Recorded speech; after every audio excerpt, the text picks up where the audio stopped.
You're in the wrong building, buddy. This is for real cops, not rental cops. Without slowing, Officer Bryce Harlan flipped a creamer cup over the man's head. White liquid ran down his hair as laughter exploded from the window table. In the doorway, Sergeant Frank Harlan watched with a satisfied smile. Captain Jeremy Harper, the man at the table, didn't move. He didn't flinch or raise his voice. Instead, he quietly reached for a napkin and wiped his face with the unhurried calm of someone who had already decided exactly how this week was going to end. The laughter only grew louder. They mistook his calmness for weakness. But what nobody in that cafeteria understood was that they had just humiliated the man who held every single one of their careers in his hands. Before continuing, comment where in the world you are watching from and make sure to subscribe because tomorrow's story is one you can't miss. The break room smelled like burnt coffee and old carpet. It always did. Nobody complained. Complaining wasn't something you did at the Ninth Precinct. Not if you were smart. Not if you wanted your shift assignments to stay the way they were. Sergeant Frank Harlan stood at the center of the room like he owned it. Because he did. He leaned against the counter with his coffee mug in one hand, the other tucked in his belt, and he talked loud and easy, the kind of man who never once wondered whether people actually wanted to hear what he had to say. Officers Bryce Harlan, Gary Hale, and Stacy Hale sat around the break room table. 3 other officers stood near the door. They all laughed at the right moments. They all nodded when nodding was expected. They had learned the way you learn things in a place like this, that keeping Frank Harlan happy was simply how you survived. Frank Harlan had many years on the force. He had a thick neck, a permanent smirk, and the particular confidence of a man who had never once faced a real consequence. He wasn't the captain of the Ninth Precinct. His name had never appeared on that door, but everybody from the newest rookie to the oldest desk sergeant understood the truth of this building. Frank Harlan ran it. Captain Roy Jackman had retired recently. Good old Roy, who never rocked the boat, never asked uncomfortable questions, and never once told Frank Harlan no. In the time since Roy walked out the door, Frank Harlan had made himself right at home in the power vacuum. He'd started deciding shift assignments personally. He'd overridden HR memos without explanation. He had taken to referring to himself casually and often as acting captain. He had no such designation. He didn't seem to care. You know what Roy's problem was? Frank Harlan said, swirling his coffee. No backbone. The man couldn't discipline a parking meter. He paused for the laugh. Gary Hale nearly choked. Bryce Harlan grinned and leaned back in his chair like he didn't have a worry in the world. Bryce Harlan was young, built wide and mean, the kind of young man who hadn't grown into himself yet, and probably never would. He had found Frank Harlan early in his career and attached himself like something that doesn't let go.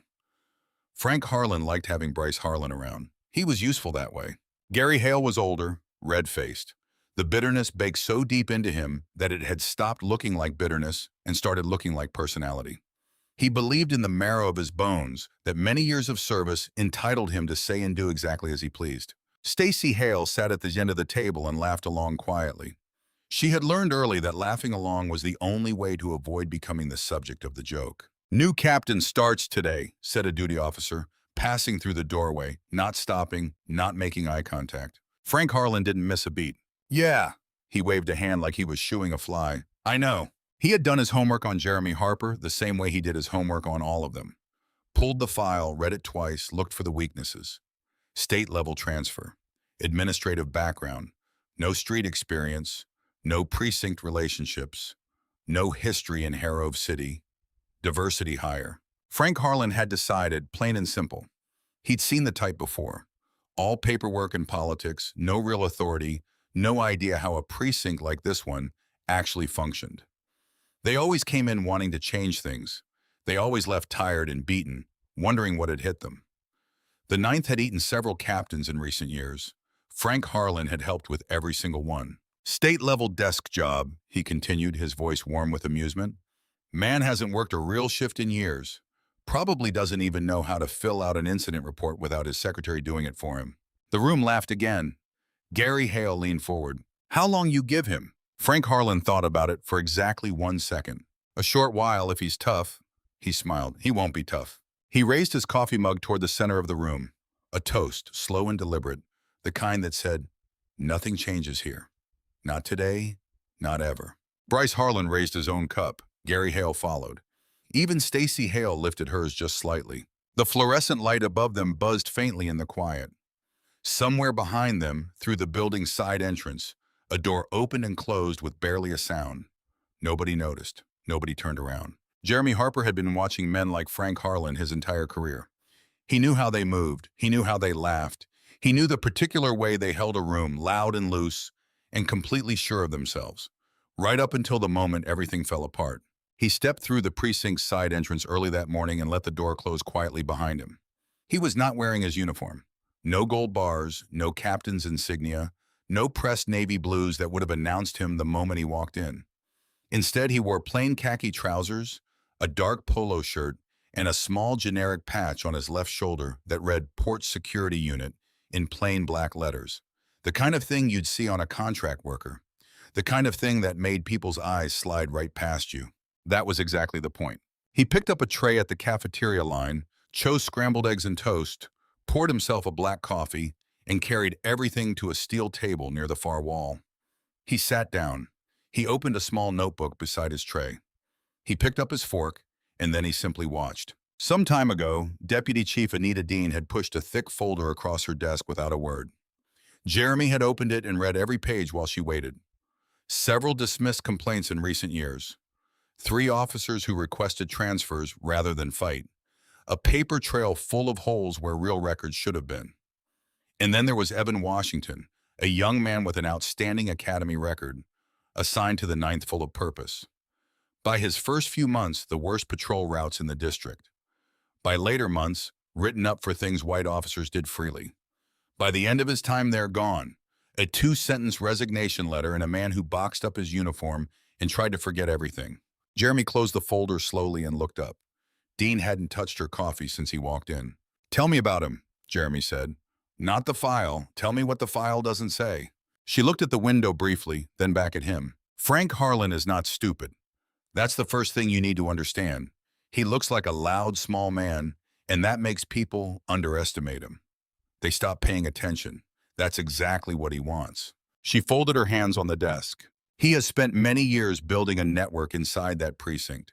Officers who owe him favors. Officers who are afraid of him. Officers who have done things they don't want anyone examining too closely. He holds all of it right here. She pressed 2 fingers to her temple. "What about outside the precinct?" "Gerald Lang," she said, the name like a headache that wouldn't quit. "City councilman, chairs the police funding committee. Any formal action against Harlan that makes noise at the city level gets complicated very fast." "How complicated?" "Several captains in recent years is complicated." She held his gaze. "He will not come at you directly. That's not how he works. He'll bury you in paperwork. He'll go to the union. He'll use Lang to make noise in the press. And he'll stand in the middle of all of it with clean hands and that smile of his." She paused. "He has done it before." "Evan Washington," Jeremy said quietly. Something shifted in her expression, just slightly. "Evan Washington had more potential than anyone we put through the Ninth in a long time. He's working at an auto parts store now. Won't return my calls." The room was very quiet. Jeremy looked at the folder one last time. Then he looked up. "Give me 1 week." Now he sat in their cafeteria eating their eggs, taking the measure of everything around him. He was in his later years, broad-shouldered, settled, with the particular stillness of a man who had long ago made peace with difficulty and stopped flinching at it. Many years on the job, several of those years on a federal task force where impatience got people killed. He worked methodically, badge numbers against faces memorized from personnel files. Who deferred to whom? Who sat alone? Who laughed too hard and who laughed too carefully? The loud table by the windows confirmed everything. Bryce Harlan, Gary Hale, Stacy Hale. The architecture of the problem was already visible. The ringleaders, the followers, the one who laughed but wasn't really laughing. He wrote quietly in his notebook. Facts, times, names, nothing dramatic. He took a sip of coffee. He was perfectly still in the way that very calm, very dangerous people are still. Not passive, not idle, but coiled, patient, waiting for exactly what he knew was coming. He was almost finished with his breakfast when the air in the room shifted. A chair scraped back from the window table.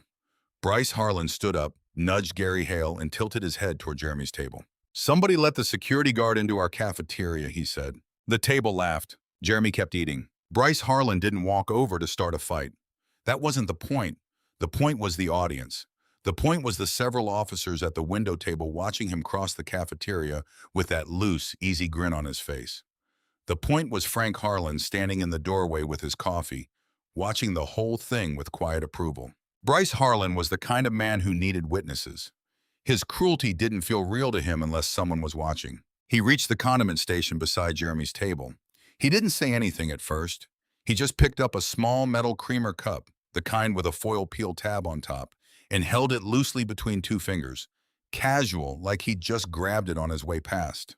Jeremy had his fork raised halfway to his mouth. Bryce Harlan peeled back the foil tab and turned the cup upside down over Jeremy's head and poured it slow, deliberate, every single drop. The table by the windows exploded. Gary Hale slapped the table so hard the coffee cups rattled. Two officers behind him doubled over. Stacy Hale pressed her hand over her mouth, not out of shock, out of the effort of containing how hard she was laughing. One young officer near the door turned away, shoulders shaking. Frank Harlan, still in the doorway, did nothing. He just smiled. Jeremy went completely still. Not the stillness of a man in shock. Not the stillness of someone afraid. It was a different kind of stillness altogether. Deep, deliberate, and somehow more unsettling than any reaction could have been. His fork stayed in his hand. His eyes stayed on his tray. He set the fork down. He reached out and pulled a paper napkin from the dispenser beside his tray. He brought it to his face. He wiped the creamer from his forehead, from his cheek, from the side of his neck. Slowly, carefully, the way a man wipes his hands clean after finishing a job. The laughter was still going. Bryce Harlan stood over him, grinning wide, looking back at the table to make sure everyone was still watching. They were. He leaned down toward Jeremy. Close. You're in the wrong cafeteria, buddy. This is for department personnel, not rent-a-cops. More laughter. Jeremy finished wiping his face. He folded the napkin in half and set it beside his tray. And then he looked up at Bryce Harlan. Not with anger, not with embarrassment, with something far quieter than either of those things. He looked at the badge on Bryce Harlan's chest, read the name printed on it, and then he looked directly into Bryce Harlan's eyes. I know, he said. His voice was calm, almost gentle. Enjoy your breakfast, Officer Harlan. The grin on Bryce Harlan's face flickered just for a second. Just the briefest hesitation, like a man who hears a sound he can't quite identify. He hadn't told this man his name. The patch on his chest said Harlan. But that wasn't something a security guard would normally read. Not like that. Not casually. Not with that kind of ease. But the moment passed. The table was still laughing. Bryce Harlan straightened up, looked back at his audience, and spread his hands wide. See? Nothing. He sauntered back toward the window table and dropped into his chair like a man who had just done something worth doing. Frank Harlan pushed off the door frame and disappeared back into the hallway, satisfied.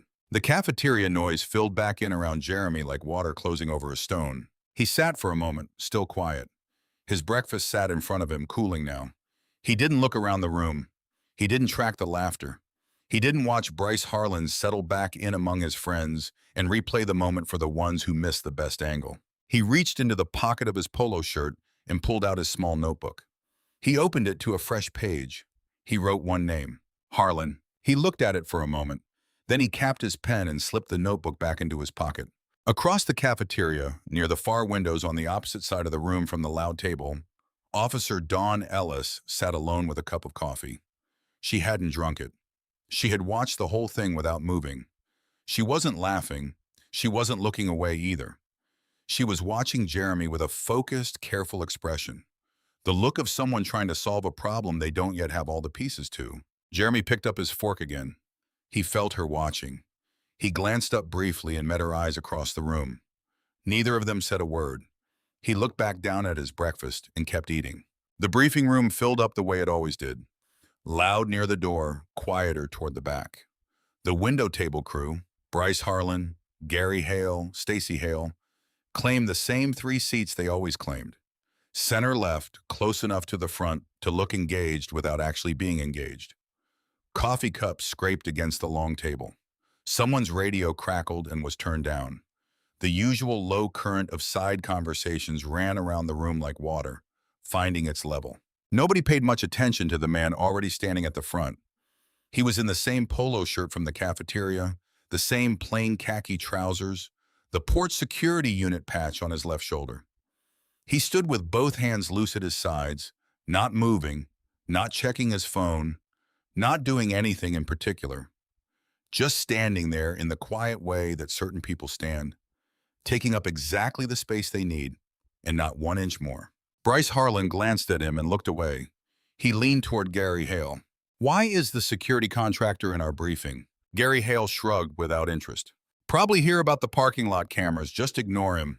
Bryce Harlan did. The room kept filling. A few officers threw a second glance at the man near the podium and arrived at the same easy conclusion. Maintenance, contractor, building services, someone from Fleet, and moved on. It was the polo shirt that did it, the absence of a real uniform. People see what they expect to see, and nobody at the Ninth Precinct expected anything that morning except the same thing they got every morning. Frank Harlan came through the door with minutes to spare. He did a brief scan of the room the way he always did, checking attendance, checking posture, confirming the order of things, and his eyes moved across the man at the front without stopping. He set his coffee down. He pulled out the chair at the head of the table. He was just about to sit when the door opened again. The room changed immediately, not because of a sound or a word. It changed the way a room changes when someone walks in who outranks everyone present. A quiet, involuntary shift, like a current running beneath the floor. Side conversations stopped mid-sentence. Someone straightened in their chair. Someone else put their phone face down. Deputy Chief Anita Dean walked to the front of the room in full dress uniform, shoulders back, eyes forward, and stood beside the man in the polo shirt. Frank Harlan's hand was still on the back of his chair. He didn't sit down. Dean did not look at him. She did not look at anyone in particular. She stood and waited, and the waiting itself was a kind of pressure, clean and steady and completely controlled. She had clearly done this before. She was clearly not in a hurry. The room reached full silence in moments. Bryce Harlan's eyes moved to the man beside her, back to Dean, back to the man again. He found himself looking more carefully this time at the way he stood, at the particular quality of his stillness, at the fact that he was meeting nobody's gaze because he didn't need to, because he was completely, entirely unbothered by any of this. Something cold moved through Bryce Harlan's chest. He thought about the cafeteria, the creamer cup, the way the man had looked up at him, not scared, not embarrassed, just steady. The way he had said, "Officer Harlan," like he had always known the name, like it was already filed somewhere inside him, already recorded. "Enjoy your breakfast, Officer Harlan." Bryce Harlan's jaw tightened. Gary Hale leaned forward slightly in his seat, elbows on the table. Stacy Hale had both hands wrapped around her coffee cup and was staring at the surface of the table. Frank Harlan stood very still beside his chair. Dean let the silence run exactly as long as she wanted it to. Then she spoke. "Officers of the Ninth Precinct." Her voice was unhurried and clear, the voice of a woman who had never once needed to repeat herself. "I'll keep this brief." She turned slightly toward the man beside her. "After a thorough selection process conducted over the past several months, the Ninth Precinct has a new commanding officer effective as of this morning." She paused one beat, too. Captain Jeremy Harper, many years of distinguished service, former liaison to the FBI Organized Crime Task Force, several department commendations for integrity and command. She let that land. "Many of you," she continued, and something in her tone shifted just slightly, not warmer exactly, but more deliberate, "have already had the opportunity to meet him this morning." Her eyes moved briefly, almost imperceptibly, toward the window table group. The silence that followed was a different kind of silence than the one before. This one had weight. It pressed down on specific people and pressed down hard. Bryce Harlan felt the blood leave his face. Gary Hale's jaw went slack. Stacy Hale looked up from the table and then immediately looked back down. Frank Harlan said nothing, did nothing. His expression had stopped being an expression and had become something else. A careful, rigid blankness. The face of a man performing composure while the floor dropped out beneath him. Dean stepped to the side. "I'll let him take it from here." Jeremy Harper walked to the podium. He moved without urgency. He set both hands on the edges of the stand and looked out over the room. He did not look like a man who had just been revealed. He did not look triumphant. He looked like a man who had simply been waiting for the right moment to step forward, and the moment had arrived exactly on schedule. He found Bryce Harlan first, held his gaze for 2 long seconds, then Gary Hale, then Stacy Hale, then last and longest, Frank Harlan. Nobody in the room made a sound. Good morning, Jeremy said. I've already had a chance to get acquainted with some of you. He let that sentence stand alone for just a moment. I look forward to getting to know all of you properly over the coming days. He didn't smile. He opened the folder in front of him and moved directly into the briefing. Shift assignments, patrol route updates, 2 pending case reviews. He was thorough and precise and completely at ease. He ran the entire briefing the way a man runs something he has run 100 times before, without hesitation, without notes, without a single moment of uncertainty. Nobody said a word that wasn't asked of them. When it was over, the room emptied fast. Officers moved with their eyes down, conversations barely above a murmur. The air had changed in the building. Everyone could feel it, though no one could have said exactly how to describe it. Frank Harlan's face throughout the entire briefing had been the color of chalk. In the back row, Dawn Ellis let out a long, slow breath. It was the first full breath she had taken all morning. Something had shifted. She could feel it in the room, the way you feel a change in weather. Something was different now. Something had started. She gathered her things and stood at the front of the emptying room. Jeremy closed his folder and straightened his notes. He did not look triumphant. He did not look relieved. He looked exactly like what he was, a man who had prepared for this moment for a very long time and was only just getting started. The briefing room emptied fast. Officers filed out in clusters, heads down, conversations tight and low. The air had changed in the building. Everybody felt it. Nobody wanted to be the first to say it out loud. Chairs scraped, boots moved quickly down the hallway. Within moments, the room was nearly clear. Jeremy stood at the front, closing his folder, unhurried. Frank Harlan was still there. He had hung back near the far wall while the others filtered out, and now he crossed the room with a different walk than the one he'd had that morning. Slower, more measured.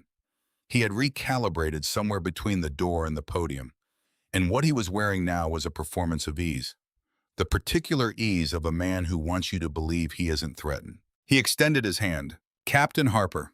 His voice was warm, practiced. Frank Harlan, I've been keeping things running around here since Captain Jackman retired. I wanted to introduce myself properly. Jeremy looked at the hand, then he shook it. Sergeant Harlan, he said. I know who you are. Something moved behind Frank Harlan's eyes. Brief and quickly buried. Good, good. Well, I just want you to know I'm here to help. I've got a pretty solid handle on how things operate, the relationships, the rhythms.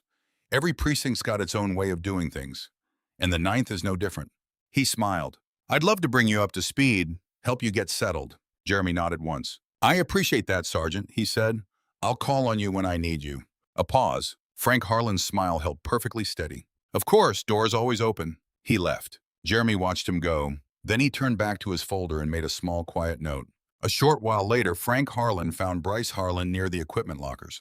Relax, he said before Bryce Harlan could open his mouth. He shook my hand, smiled. Didn't say a word about this morning. He crossed his arms. Man's a pushover, came in wanting to look reasonable, make a good first impression. He's not going to rock the boat over a creamer cup. He lowered his voice slightly. We play it calm, we play it normal. And he'll spend his first few months drowning in paperwork, wondering why nothing works the way he expects it to, just like the others. Bryce Harlan exhaled. Frank Harlan clapped him on the shoulder and walked away. He was smiling again. That afternoon, Jeremy opened his office door and leaned into the hallway. Officer Ellis? Dawn looked up from her desk. Around her, 2 other officers glanced over briefly, then back at their work. My office, please. She stood, smoothed her uniform, and followed him in. He closed the door behind her. The blinds on the interior window were already angled shut. She stood near the door, hands at her sides, waiting. Jeremy went to his desk. He opened the bottom drawer, lifted out a thick manila folder held shut with 2 rubber bands, and set it on the desk between them. Sit down, Officer Ellis. She sat. He nodded at the folder. She leaned forward and pulled the rubber bands off and opened it. She went still. Inside was everything. Photographs, incident reports, dated complaint forms with big red dismissed stamps across the top, personnel records with notes in the margins, a full timeline stretching back several years, Evan Washington's file complete and flagged with a yellow tab, transfer requests, pattern analyses, names she recognized, dates she recognized, things she had seen firsthand and convinced herself nobody was documenting, all of it documented. I've been building this for some time, Jeremy said, before I ever set foot in this building. This morning was part of that. He paused. You watched what happened in the cafeteria. It wasn't a question. Yes, she said quietly. I need someone on the inside who knows this precinct, someone who has seen what I've documented and can confirm it from direct experience. He slid a second, smaller document across the desk. That is a formal internal affairs cooperation agreement. It protects you legally and places your testimony on an official record. Dawn looked at the document, then up at him. They'll know, she said. If I start talking, Frank Harlan will figure it out. Yes, Jeremy said. Eventually, that's why the case has to be airtight before he does. She looked down at the agreement. How long have you been doing this? She asked. Coming into places like this? This is my fourth posting like this one, he said simply. I've never lost. She picked up the pen. Through the angled blinds, just barely visible, Frank Harlan stood motionless in the bullpen outside, watching the closed office door. His smile was completely gone. The next morning came in gray and cold. Jeremy arrived early, reviewed the duty roster, and had several case files open on his desk before most of the building had their coats off. He moved through the precinct the way he always did, quietly, attentively, missing nothing. Frank Harlan watched him do all of this, and then Frank Harlan got to work. It started small. That was how Frank Harlan always started. By mid-morning, the precinct's internal mail routing had been quietly adjusted. Administrative reports that should have landed directly on Jeremy's desk were now cycling through a secondary processing step, an extra approval layer that Frank Harlan had inserted into the system under the guise of streamlining the transition period. The result was a backlog, not a dramatic one, not the kind anyone could point to and call sabotage, just enough friction to keep Jeremy buried in paperwork for hours every day. By late morning, Frank Harlan had made 2 phone calls to the precinct's union representative, a soft-spoken man named Zachary Phillips, who owed Frank Harlan several favors and knew it. The calls were casual, friendly, the kind of conversation that doesn't sound like anything until you understand what's being planted. Frank Harlan suggested gently that Jeremy's first morning observation, arriving unannounced in plain clothes, observing officers without identifying himself, might be worth examining from a protocol standpoint. Just raising questions, he told Phillips. Just making sure the union is aware. Phillips said he'd look into it. Frank Harlan hung up, satisfied. By midday, he had found Bryce Harlan. Listen to me carefully, Frank Harlan said, voice low, back to the wall in the equipment corridor. He didn't write you up yesterday. That means one of 2 things. Either he's letting it go or he's saving it. He held Bryce Harlan's gaze. Either way, you do not apologize. You do not acknowledge yesterday morning in any form. You didn't do anything wrong.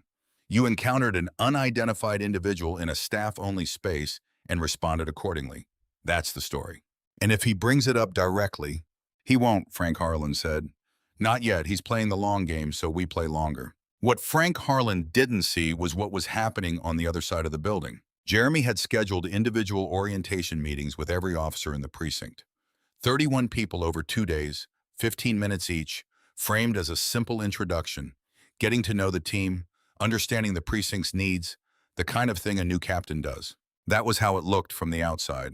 From the inside, each meeting was something else entirely. Jeremy sat across from every officer with the same calm, open expression and asked the same careful questions about their experience at the Ninth, about what was working, about what wasn't, about what they wished leadership understood. Most of the senior officers gave him nothing. Polite, closed, practiced. They had learned to give nothing. But the junior officers were different. A young officer named Tanya Morris came in for her 15 minutes and left after 40. She spoke carefully at first, then less carefully, then not carefully at all. She described her first several months at the Ninth in a steady voice, with her hands clasped tight in her lap. Missed promotions with no explanation. A formal complaint she had filed that she'd never received a response to. A shift schedule that seemed designed to isolate her. Jeremy listened without interrupting. He took quiet notes. He thanked her when she finished and told her she had done the right thing. She looked at him like she wasn't sure she believed that yet. She was the 4th officer to give him something real. By the end of that day, she was one of 8. That evening, Jeremy sat alone in his office with his encrypted tablet and his notebook side by side. The notebook had 12 names now. 4 directly documented incidents with dates and witnesses. A clear picture of a machine that had been running in the dark for a very long time. He cross-referenced everything against the dossier he had built over the previous several months. The patterns lined up exactly. The complaints that were filed and vanished. The officers who left without explanation. Evan Washington at the center of it all, like a wound that had never been treated. He added Tanya Morris's account to the file, then the others. He leaned back in his chair and looked at the ceiling for a moment. In the bullpen outside, the evening shift was clocking in. Voices moved through the building.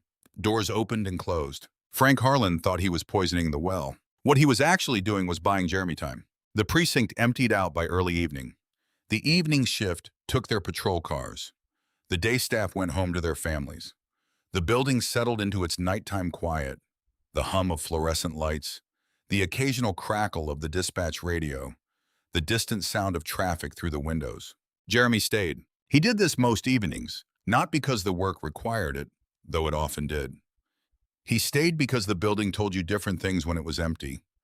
The paperwork people left unfinished, the filing patterns, the small revealing details that got covered up during the busy hours when everyone was performing for each other.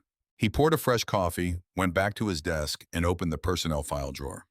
He pulled out the one at the very back. Evan Washington. He had read it before, several months ago in Dean's office, then twice more at home, alone at his kitchen table with a pen and a yellow legal pad. He knew it well enough to recite the key dates from memory, but reading a file in preparation and reading it while sitting inside the building where it happened were two completely different things. He opened it now and read it like it was the first time. Evan Washington had graduated from the academy ranked high in his class. His evaluations were exceptional. Instructors used words like instinctive and composed under pressure and natural leader. He had been assigned to the Ninth Precinct on a Tuesday in late fall several years ago. The first several months of his file read like a success story. Commendations for community interventions. A letter of recognition from a local elementary school principal. A clean record. No disciplinary actions. Consistent performance reviews marked exceeds expectations. Then the file changed. Several months in, reassigned from the North District Patrol Route to the East Side Industrial Corridor.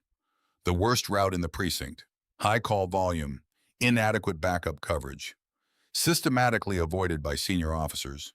No explanation noted in the file. Later that year, first write-up. Failure to complete post-incident documentation within the required window. Jeremy looked at the date and cross-referenced it against the duty roster he had quietly pulled the previous week. Evan had been working a double shift that day, covering for an officer whose absence was approved by Frank Harlan personally. Later still, second write-up, insubordination. The details were vague to the point of being meaningless. Failure to comply with supervisory directive with no specifics, no witnesses named, no documentation of what the directive actually was. Early the following year, formal complaint filed by Evan.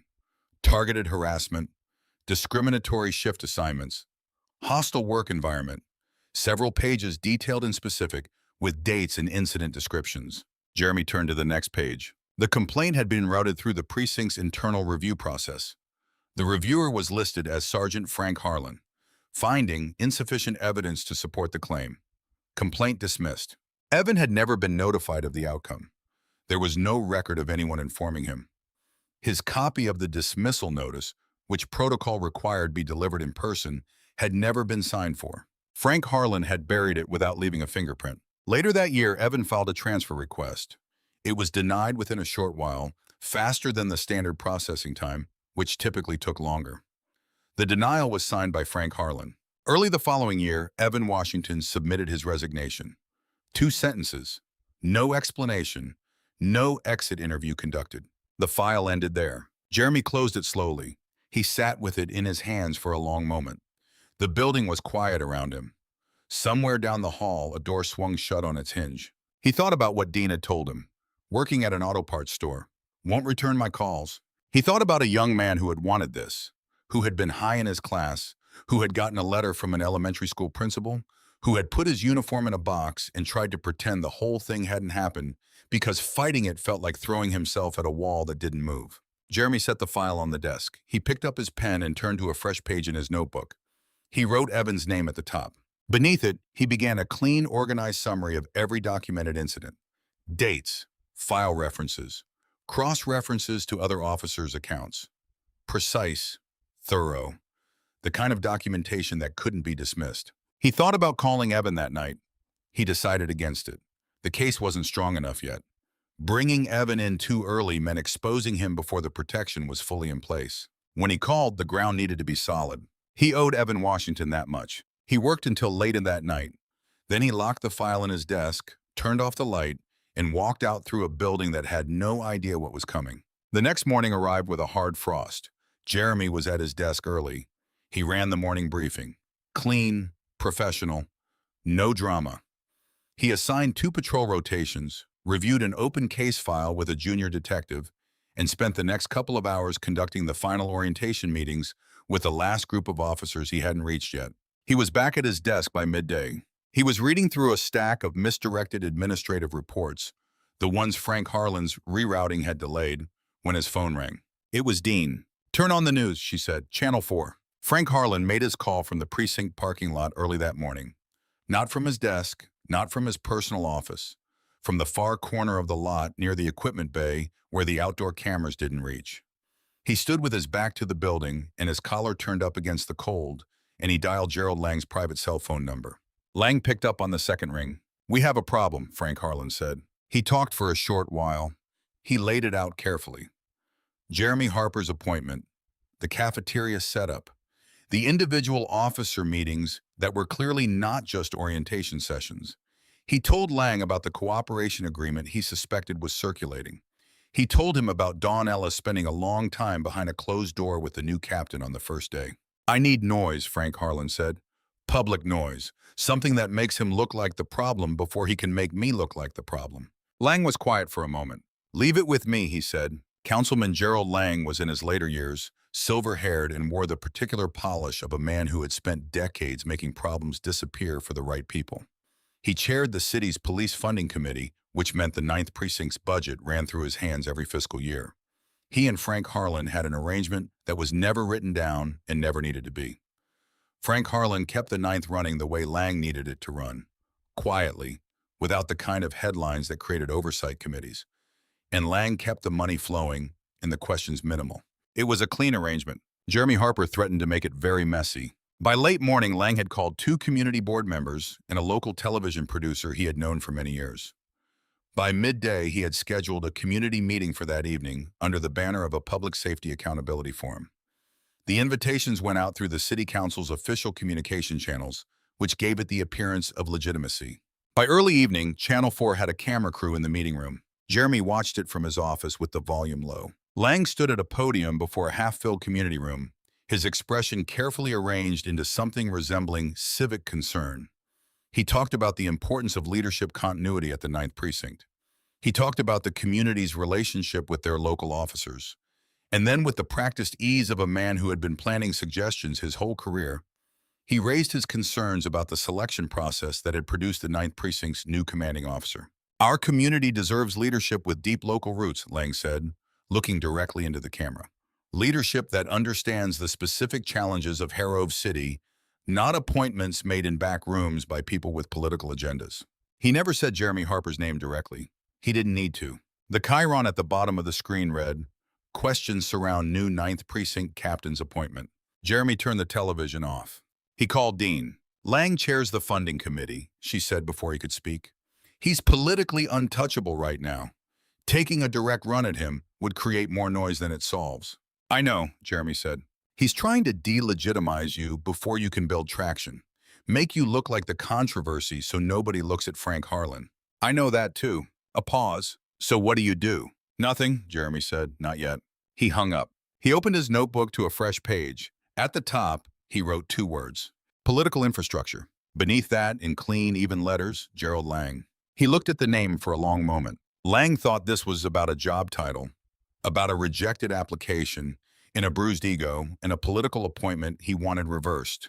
He thought this was small. He had no idea what was actually inside the folder sitting in Jeremy's locked desk drawer. He had no idea how long Jeremy had been building it or what it would look like when it was finished. Jeremy kept his pen. He went back to work. The precinct was nearly empty by late that night. A skeleton crew ran the overnight desk. 2 officers were out on late patrol. The hallways were dim, the building breathing its slow nighttime breath.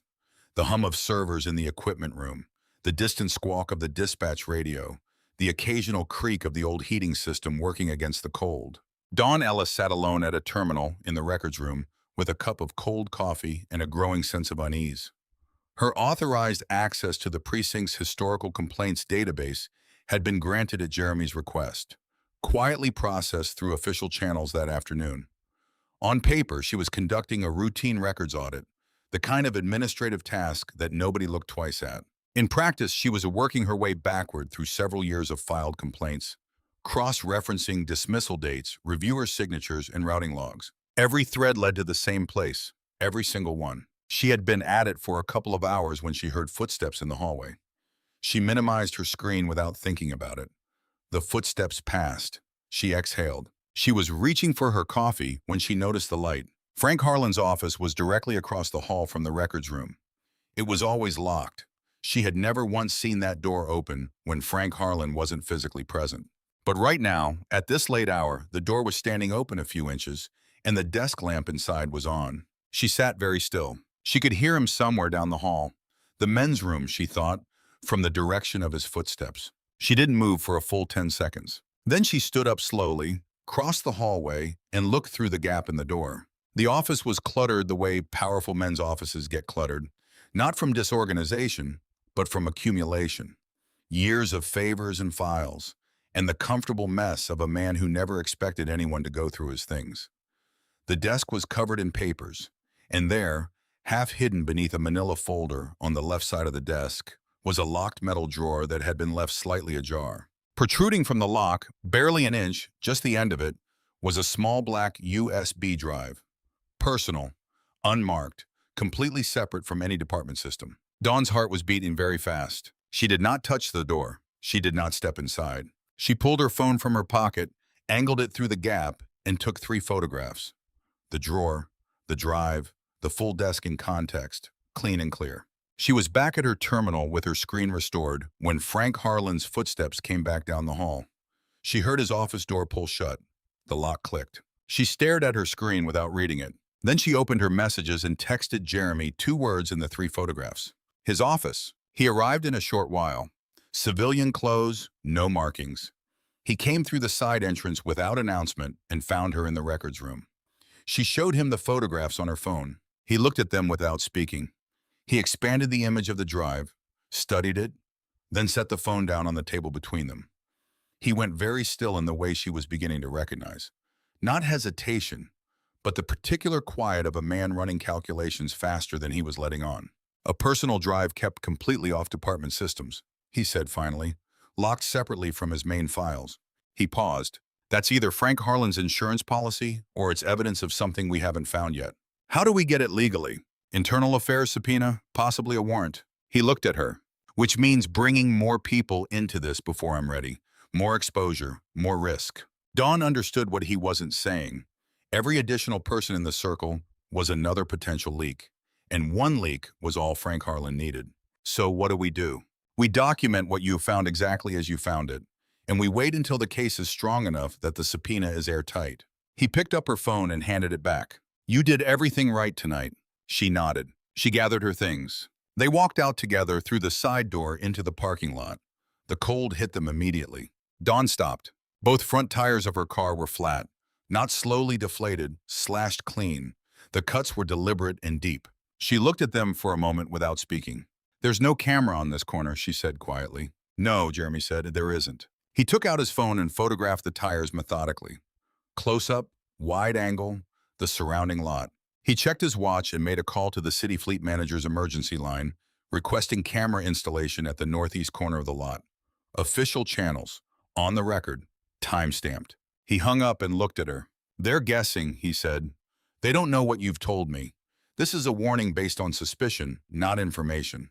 Does that make it better? He met her eyes. No, it makes them sloppy, and sloppy people make mistakes they can't walk back. He drove her to her sister's house. Neither of them said much along the way. The next morning felt different. Jeremy noticed it the moment he walked through the front door early that morning. It was subtle, the kind of shift you felt before you could name it. Officers who had been keeping their eyes down all week made brief direct contact as he passed. A junior officer held the equipment room door open for him without being asked. The usual cluster that formed around Frank Harlan's corner of the bullpen was thinner that morning, the orbit looser. Small things, but Jeremy had built careers out of reading small things. He set 2 folders on his desk. One was the completed internal affairs referral, many pages, fully documented, cross-referenced, airtight. The other was a sealed envelope addressed to Deputy Chief Dean. He placed them both in the center of his desk, squared them up, and went to run the briefing. Frank Harlan showed up for the briefing but had nowhere to stand. Jeremy was already at the podium when the room filled. He ran it the way he had run every briefing that week. Clean, direct, thorough, shift assignments, patrol updates, 2 case reviews. He asked specific questions of specific officers and listened to the answers fully, which was something this room hadn't seen in a long time. Frank Harlan sat in his usual chair and had nothing to do with any of it. He tried to interject twice, small things framed as helpful additions. Jeremy acknowledged both with a brief nod and continued without incorporating either, not dismissively, not rudely, simply without yielding any ground. By the time the briefing ended, Frank Harlan looked like a man sitting in a chair that had been moved a few inches to the left of where it was supposed to be. Nothing dramatic, just wrong enough to be felt. 3 officers stopped Jeremy in the hallway afterward. Not together, separately, one after another in the short while between the briefing and his first scheduled meeting. Each one found a quiet moment, a stretch of empty corridor, and said some version of the same thing. The first was Officer Damon Hicks, young and relatively new on the force. He stopped Jeremy near the water fountain and spoke quickly, quietly, like a man who had been working up to this for days. He described a pattern of assignments deliberately designed to set him up to fail. Impossible quotas, inadequate backup, write-ups that appeared in his file without warning.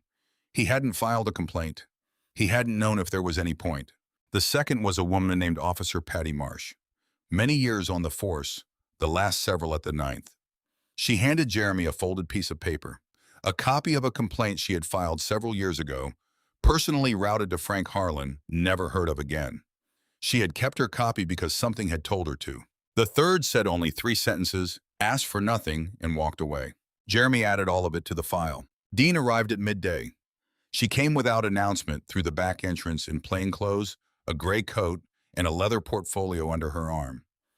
Jeremy met her in his office and closed the door. He slid the referral across the desk. She read it the way she read everything, thoroughly, without expression, turning each page with the same controlled attention.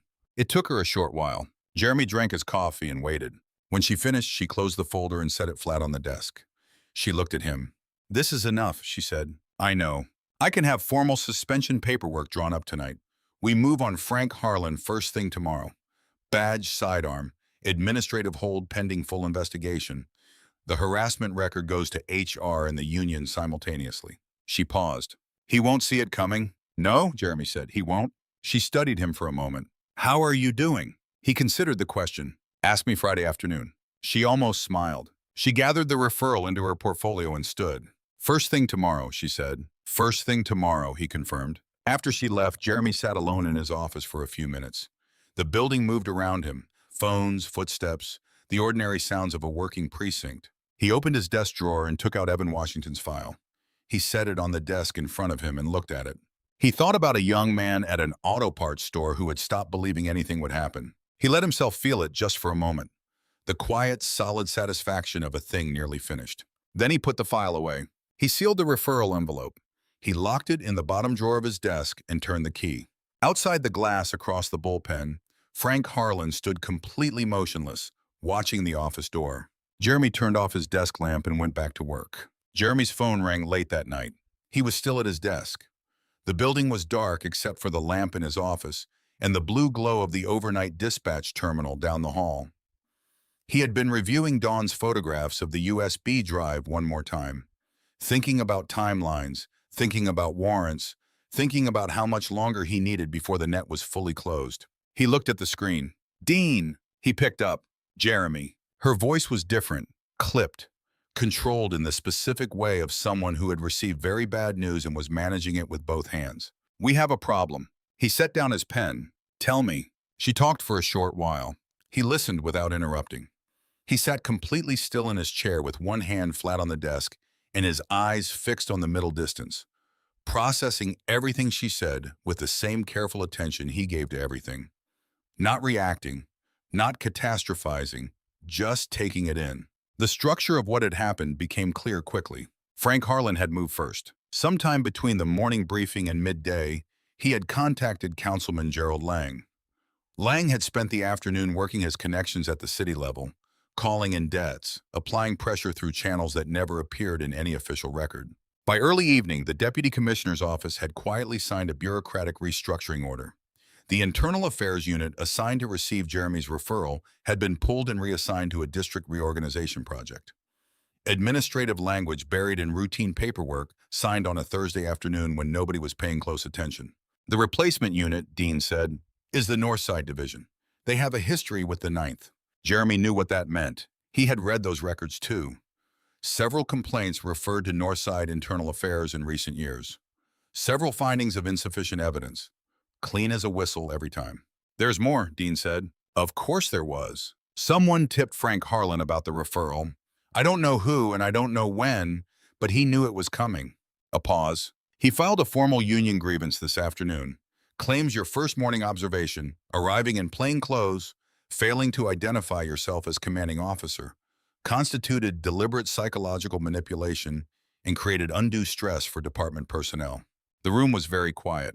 He's calling it entrapment, she said. He's calling my first day on the job entrapment, Jeremy said flatly.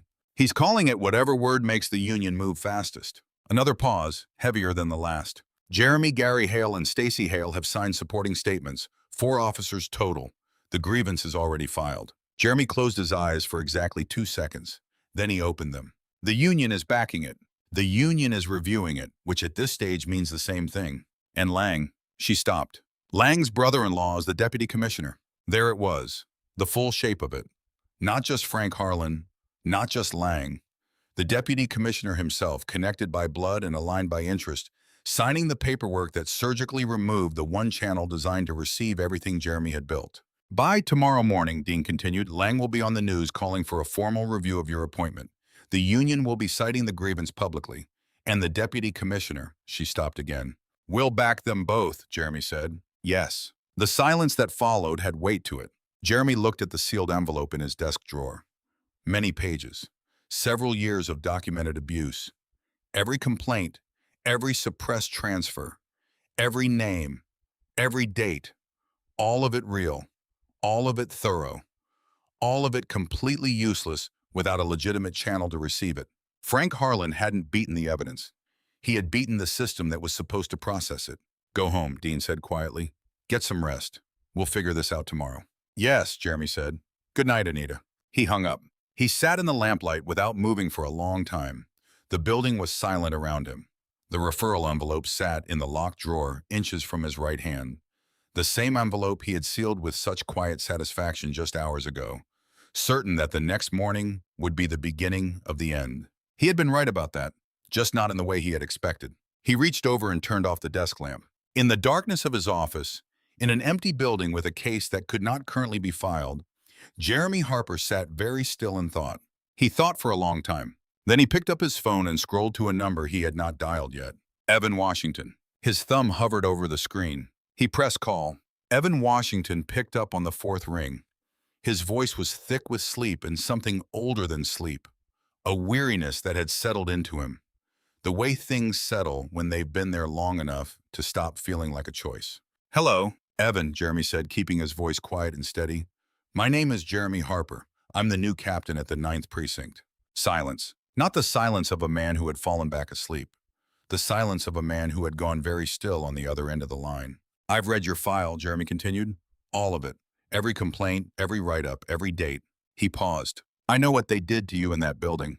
The silence stretched another few seconds. Then Evan Washington said, I wondered when somebody would call. They talked for 2 hours. Jeremy sat at his kitchen table in the dark with a cup of coffee going cold beside him and his notebook open in front of him. And he listened the way he had trained himself to listen over many years, completely without rushing, without filling the quiet spaces with his own voice. Evan talked slowly at first, carefully. The way you talk about something that hurt you badly when you're not yet sure the person on the other end deserves the full truth of it. He talked about his first months at the Ninth, the commendations, the school letter, the genuine belief that he had found the place where he was supposed to be. Then he talked about what came after. The patrol reassignments, the write-ups that appeared in his file like ambushes, The complaint he filed that vanished without a response. The transfer request that came back denied in a short while. The morning he sat in his car outside the precinct for a long time and then drove home instead of going in. I kept journals, Evan said. Jeremy looked up from his notebook. What kind of journals? Personal ones. Dated entries. Every incident. Every conversation. Every time something happened that I knew was wrong. A pause. I wrote them because I didn't know what else to do with it. I couldn't sleep. I'd come home and write it all down just to get it out of my head. His voice was flat and factual. The voice of a man describing something he had processed 1,000 times already. I never filed them. I didn't think anyone would listen. I'm listening, Jeremy said. Another silence, longer this time. I have a daughter, Evan said. She's young. Her name is Amara. He stopped. I need you to tell me this is real. That something is actually going to happen this time and I'm not just, it's real, Jeremy said. But I need to ask something difficult. Ask it. I need you to come back to the building. Not tonight, tomorrow morning, in uniform. He waited. I know what I'm asking. The silence on the other end was the longest yet. You want me to walk back in there? Evan said quietly. Yes, in front of all of them. Yes. Jeremy heard him breathe once slowly in and out. Tell me what you have, Evan said. Jeremy told him. Not everything, not the operational details, not the names he was still protecting. But enough. The dossier, the documented pattern, the several years of suppressed complaints, the scope of what was coming. When he finished, Evan was quiet for a moment. Okay, he said finally. Okay, tell me what time. Jeremy hung up and sat with the phone in his hand. It was late at night. He opened his contacts and scrolled to a name he had added several months ago and hoped he wouldn't need to use this soon. Harriet Ellis, U.S. Department of Justice, Civil Rights Division. He had sent her the preliminary dossier as a precaution when Dean first approached him, and the full scope of what he was walking into had become clear. He hadn't been certain the case would reach federal territory. He was certain now. The moment Lang's brother-in-law signed that internal affairs reassignment order, the case crossed a line. Interfering with an active civil rights inquiry, even through bureaucratic maneuvering, even with clean hands and administrative language, was a federal matter. He pressed call. She picked up on the second ring. She had been awake. Jeremy, the Internal Affairs Unit was pulled tonight, he said. Signed by the Deputy Commissioner, Lang's brother-in-law. A pause, brief and precise. That's obstruction, she said. Yes. Of a federal civil rights inquiry. Yes. He heard the click of a lamp, the sound of paper moving. The door just opened, Ellis said. Jeremy looked out his kitchen window at the dark, empty street. Be at the Ninth Precinct early tomorrow morning, he said. Use the front entrance. We'll be there, she said. He hung up. He closed his notebook. He did not sleep. Jeremy arrived early the next morning in full-dress uniform. Gold bars, polished shoes, every crease sharp enough to cut. He walked through the front entrance of the Ninth Precinct with his shoulders back and his face composed. And he went directly to the briefing room, where he stood at the front and waited. He didn't pace. He didn't check his watch. He stood the way he had stood his entire career, like a man who had already decided how things were going to go and was simply waiting for the rest of the world to catch up. Officers began filtering in early that morning. They came in pairs and clusters, mid-conversation, coffee in hand, still half asleep. One by one, they registered him at the front of the room in full-dress uniform, and the conversations dropped off, and the room filled in quietly. Frank Harlan arrived a short while later. He came through the door, already carrying confidence like a weapon. Back-channel confirmation had reached him through the union that the removal review was set for later that morning, that Lang was prepared to make a statement at midday, that the deputy commissioner's office was ready to move. He expected to walk into a room with a cornered man at the front of it. He found Jeremy Harper standing at the podium like he owned the building, because he did. Frank Harlan took his seat. His expression gave away nothing, but Jeremy watched his eyes make a quick calculation, a rapid reassessment of the room, the uniform, the posture, and come up uncertain for the first time all week. Good. A short while later, Dawn Ellis came in and took a seat near the back. She looked at Jeremy briefly. He gave her nothing, but she understood. A short while later, Deputy Chief Dean entered through the side door in full-dress uniform and positioned herself to the right of the podium without a word. Several officers straightened involuntarily in their seats. A short while later, Jeremy heard the front door of the precinct open. The room didn't hear them coming. It felt them. A change in the air near the hallway entrance. A shift in the building's atmosphere like pressure changing before a storm. Then the briefing room door opened and 3 people walked in displaying federal credentials. Harriet Ellis was in her later years, compact and precise, with the bearing of a woman who had spent many years in federal courtrooms and had never once lost her footing in one. She wore a dark suit and carried a leather portfolio, and she walked to the side of the room without hurrying and without looking at anyone in particular, which somehow made everyone in the room look at her. Her two DOJ colleagues positioned themselves near the door. The room was completely silent. Then the door opened a second time. Evan Washington walked in. He was young and he wore his old dress uniform, pressed and straight, the crease in the trousers sharp, the shoes mirror bright. He had clearly spent time on it. He stood in the doorway for just a moment, and Jeremy could see what it cost him to be here in this building, in front of these people. He could see it in the set of his jaw and the way his hands stayed perfectly still at his sides through what had to be an enormous act of will. He found a place to stand near the left wall. His eyes moved once across the room and settled on Frank Harlan. Frank Harlan looked back at him, and something passed across his face that he couldn't fully suppress. A flash of something raw and ugly, there and gone in an instant. Jeremy stepped to the podium. "Good morning," he said. "Before we begin, I have some introductions to make." He introduced Ellis and her colleagues. He stated her title and her division clearly and without drama. The way you state facts that don't require decoration. Ellis stepped forward. "The Department of Justice Civil Rights Division has opened a formal federal investigation into this precinct," she said. Her voice was measured and absolute. "The investigation covers systematic civil rights violations, racially discriminatory conduct, targeted harassment of officers, suppression of formal complaints, and obstruction of a civil rights inquiry." She looked at the room without expression. This investigation is now active in federal jurisdiction. The fluorescent lights hummed overhead. Nobody moved. Jeremy turned slightly. "Officer Washington," he said quietly, "would you like to say anything?" Evan Washington looked directly at Frank Harlan. His voice, when it came, was steady and clear and left no room for misunderstanding. "I came back to make sure my daughter grows up in a city where this doesn't happen to the next one." The room was silent enough to hear the lights hum. Nobody spoke for a long moment after Evan sat down. The silence was enormous. It pressed down on the room like a physical weight, filling every corner, settling over every officer like a judgment they couldn't escape. Men who had laughed in the cafeteria on Monday morning sat with their eyes fixed on the table in front of them.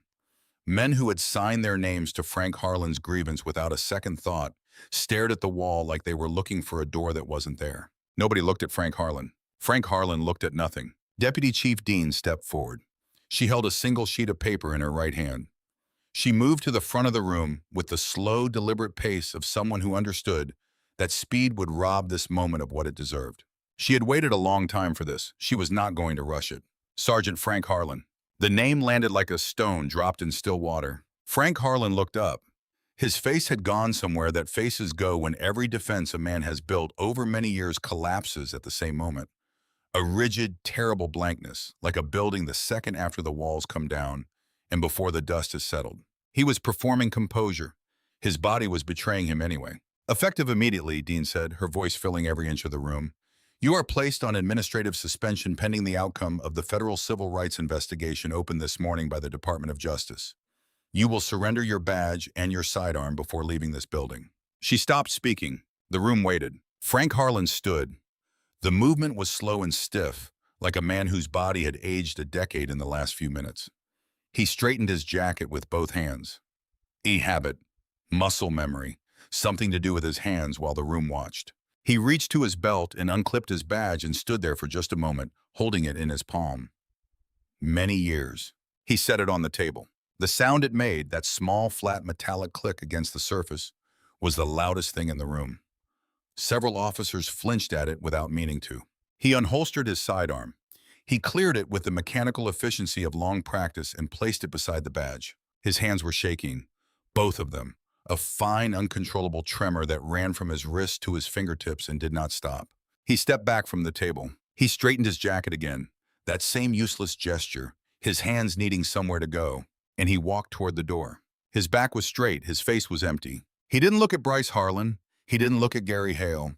He didn't look at Stacy Hale, who had laughed the loudest on Monday morning and was now staring at her own hands in her lap like she didn't recognize them. He didn't look at Evan Washington, but he passed within a few feet of him on the way to the door. Evan didn't move, didn't speak, stood absolutely still with his hands at his sides, and watched Frank Harlan pass with an expression that carried several years of a man's life in it. Several years of the worst kind of quiet. The kind that settles over you when you've been told over and over by the weight of institutional silence that what happened to you didn't matter. It mattered.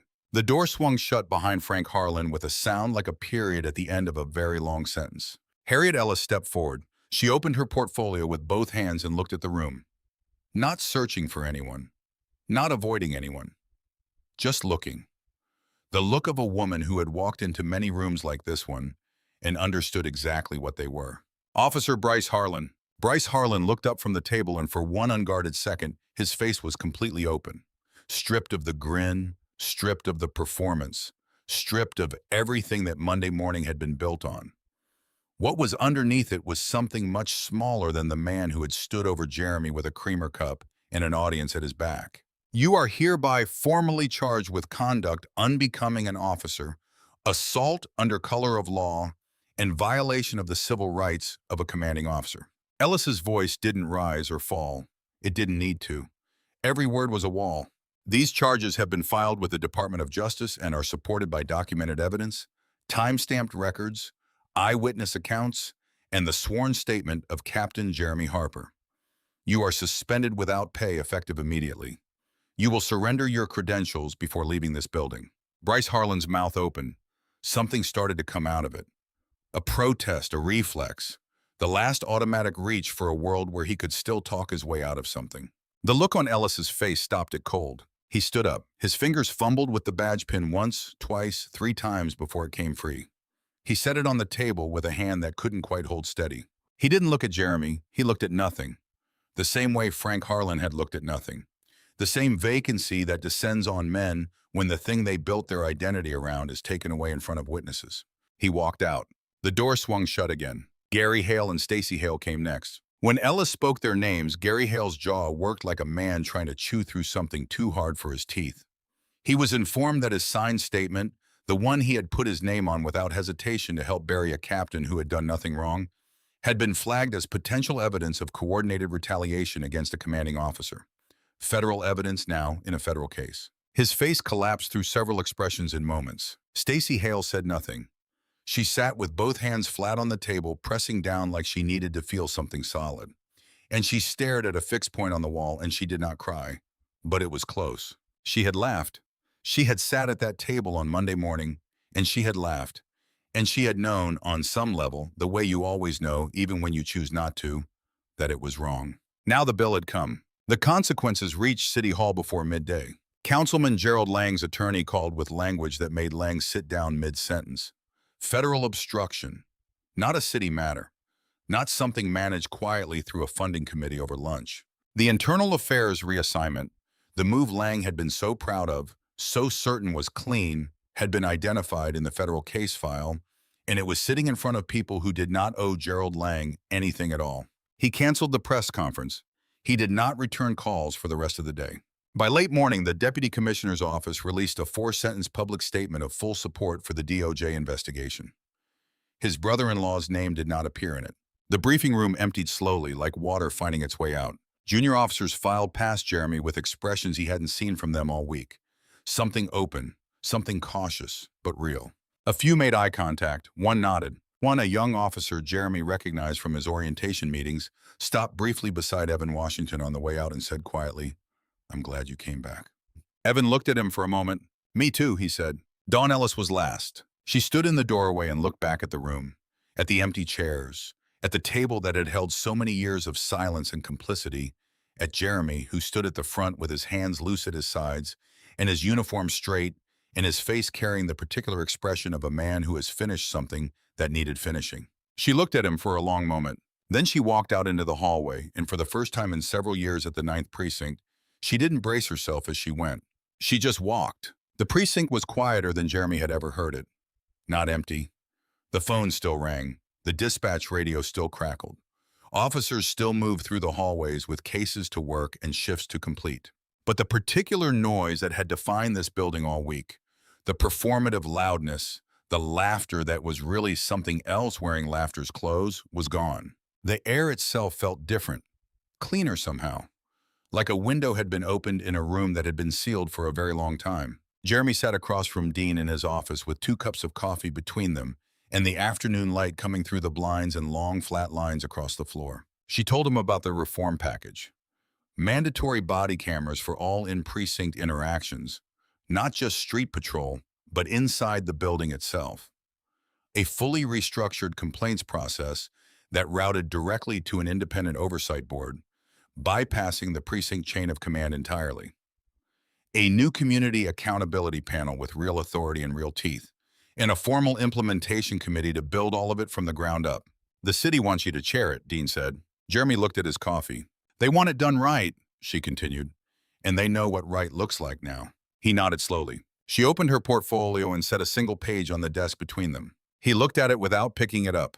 5 officers who had filed transfer requests from this precinct withdrew them this week, she said. Voluntarily, no prompting. He read the names on the page, all 5 of them. He recognized everyone from orientation meetings, from hallway conversations, from the careful, frightened way they had moved through this building at the start of the week, including Don Ellis. He sat with that for a moment. That, he said quietly, is the whole win right there. Dean looked at him.